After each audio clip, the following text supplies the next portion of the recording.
আসসালামু আলাইকুম ছোট্ট বন্ধুরা, আশা করি তোমরা সবাই ভালো আছো। আজকে আমি তোমাদের কিছু ইংরেজি ছড়া শিখাবো। চলো শুরু করি। বিসমিল্লাহির রহমানির রহিম। মহান আল্লাহর নামে শুরু করছি। কবলার কবলার কবলার কবলার made my shoes and have it done by 2:30. Cobbler made my shoes and have it done by 2:30. আমি এই ছয়টির বাংলাটা বলছি।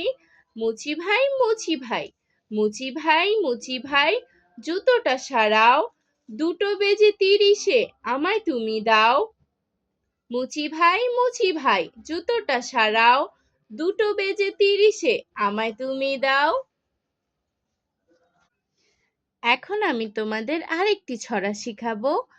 Black sheep, ba ba black sheep, have you any wool? Yes sir, 3 bags full. Ba ba black sheep, have you any wool? Yes sir, 3 bags full. এখন আমি এই ছড়াটির বাংলাটা পড়ব। কালো ভেড়া, ব্যা ব্যা কালো ভেড়া, পশম আছে কোনো? জি স্যার, 3 থলে পূর্ণ। ব্যা ব্যা কালো ভেড়া, পশম আছে কোনো? জি স্যার, 3 থলে পূর্ণ। আজ আর নয়, ভালো ভাববে, ভালো থাকবে। আল্লাহ হাফেজ।